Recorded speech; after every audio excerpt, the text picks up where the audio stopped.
अस्सलाम वालेकुम स्टूडेंट्स।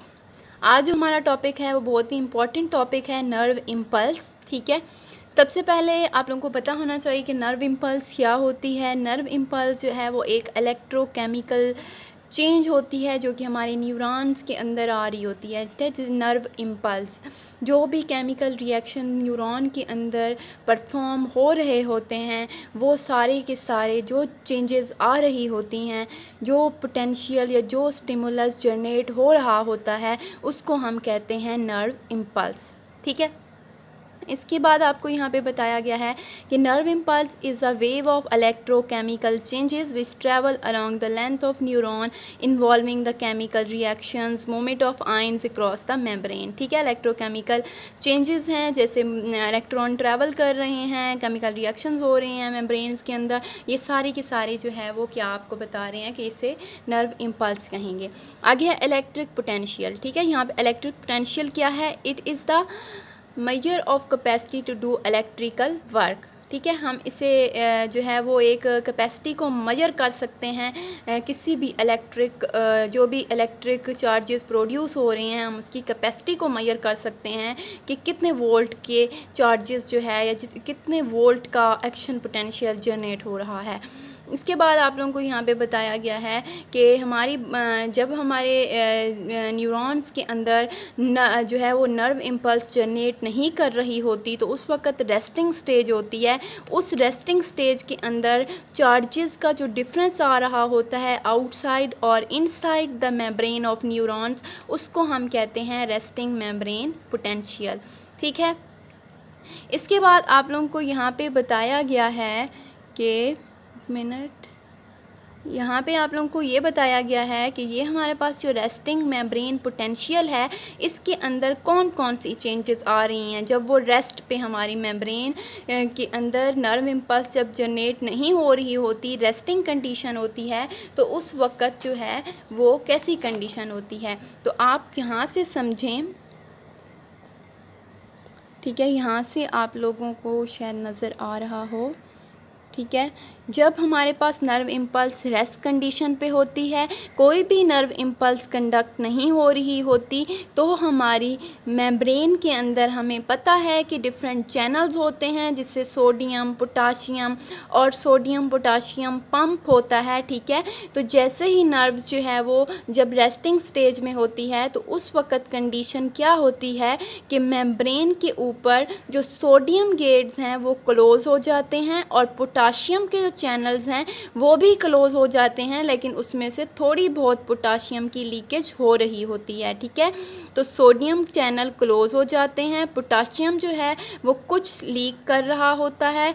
ठीक है, तो नॉर्मल कंडीशन क्या होती है? नॉर्मल में सोडियम हमेशा आउटसाइड मेम्ब्रेन के होता है और पोटाशियम इनसाइड होता है। ठीक है, तो जब सोडियम चैनल बंद हो जाएंगे, ठीक है, तो क्या होगा कि सोडियम और पोटाशियम मेम्ब्रेन के अंदर सर्कुलेट नहीं होंगे, तो उस वक़्त इस कंडीशन को, इस इलेक्ट्रोलाइट को बैलेंस करने के लिए मेम्ब्रेन के ऊपर एक पंप होता है जिसे सोडियम पोटाशियम पंप कहते हैं। ठीक है, ये सोडियम पोटाशियम पंप क्या करता है कि कुछ सोडियम को, जिस वक़्त चैनल क्लोज हैं, सोडियम मूव नहीं कर सकता, ठीक है, तो उस वक़्त ये क्या करता है कि 3 सोडियम को बाहर की तरफ और 2 पोटाशियम को अंदर की तरफ मूव करवाता है, जिसकी वजह से रेस्टिंग कंडीशन के दौरान जो इलेक्ट्रोलाइट्स हैं उसको इस तरह मेम्ब्रेन के अंदर बैलेंस किया जाता है। समझ आ रही है? ये मेम्ब्रेन है, मेम्ब्रेन के ऊपर नॉर्मल कंडीशन में सोडियम बाहर की तरफ होते हैं, पोटाशियम अंदर की तरफ होते हैं। जब सोडियम बाहर की तरफ ज़्यादा होंगे तो पॉजिटिव चार्ज होगा और अगर पोटाशियम अंदर ज़्यादा होंगे तो नेगेटिव चार्ज होगा। ठीक है, और जब कंडीशन जो है वो रेस्टिंग की आ जाएगी, जब ये ट्रांसफ़र जो है वो इलेक्ट्रोलाइट्स इनसाइड आउटसाइड नहीं हो रहे होंगे, तो उस वक़्त ये सोडियम पोटाशियम पंप जो है वो इलेक्ट्रोलाइट्स को बैलेंस करने में हेल्प करेगा। ठीक है, तो ये मेम्ब्रेन है, इसके ऊपर पोटाशियम चैनल है, सोडियम चैनल है और सोडियम पोटाशियम पंप है। ठीक है, सोडियम चैनल बंद हो जाते हैं, पोटाशियम चैनल बंद हो जाते हैं, लेकिन कुछ लीकेज हो रही होती है, जिसकी वजह से रेस्टिंग कंडीशन में सोडियम पोटाशियम पंप जो है वो सोडियम को आउटसाइड और पोटाशियम को इनसाइड लेके आता है, क्योंकि पोटाशियम कुछ लीक होकर बाहर जा रहा है और सोडियम जो है वो भी बाहर अंदर की तरफ जो है वो ज़्यादा है, क्योंकि चैनल बंद हो गए हैं। इस वजह से सोडियम बाहर की तरफ और पोटाशियम अंदर की तरफ चला जाएगा। ठीक है, तो यहाँ पे देखें, ये आपको यही बताया गया है कि सोडियम जब रेस्टिंग कंडीशन होती है, जब नर्व इम्पल्स जनरेट नहीं हो रही होती, तो उस वक्त सोडियम और पोटाशियम की जो न्यूरॉन्स हैं वो आपको यहाँ पर यही बता रहे हैं कि सोडियम जो आयंस हैं वो 10 फोल्ड ज़्यादा हैं बाहर की तरफ, और जो पोटाशियम आयंस होते हैं वो अंदर की तरफ ज़्यादा होते हैं।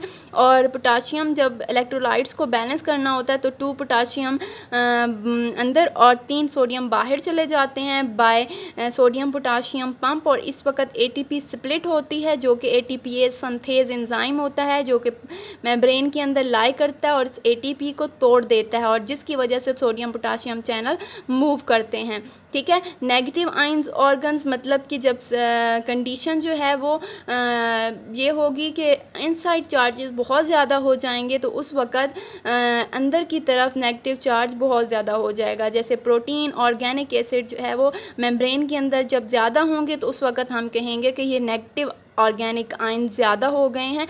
ठीक है, लीकेज पोटाशियम आयंस थोड़ा बहुत लीक कर रहे होंगे, जिसकी वजह से क्या होगा, डिफ्यूजन के ज़रिए जो है वो पॉजिटिव आयंस अंदर से लॉस होते जाएंगे और नेगेटिव अंदर की तरफ ज़्यादा होता जाएगा, क्योंकि पोटाशियम भी सोडियम चैनल बंद हैं, लेकिन पोटाशियम फिर भी लीक होके बाहर जा रहा है डिफ्यूजन के ज़रिए, तो इस वक्त भी नेगेटिव चार्ज जो है वो अंदर की तरफ ज़्यादा होगा।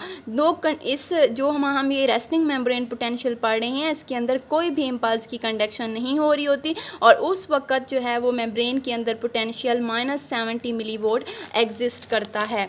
ठीक है, नेक्स्ट हमारे पास है एक्शन पोटेंशियल। जैसे ही रेस्टिंग कंडीशन के बाद कोई भी इम्पल्स आती है, कोई भी मैसेज आता है, तो उस वक्त न्यूरॉन क्या करते हैं, वो जो स्टिमुलस होती है जो कि आती है, जो न्यूरॉन को एक्साइट करती है, उसे थ्रेशोल्ड कहते हैं। ठीक है, उस वक्त क्या होता है, और ये उस वक्त जो है वो चार्जेस जो हैं वो रिवर्स हो जाते हैं।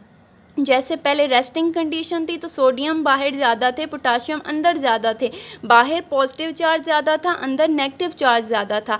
अब उलट हो जाएगा, इसके अंदर पोटाशियम बाहर की तरफ ज़्यादा हो जाएंगे और सोडियम अंदर की तरफ ज़्यादा हो जाएंगे। बाहर नेगेटिव चार्ज ज़्यादा हो जाएगा और अंदर पॉजिटिव चार्ज ज़्यादा हो जाएगा, चार्जेस रिवर्स हो जाएंगे।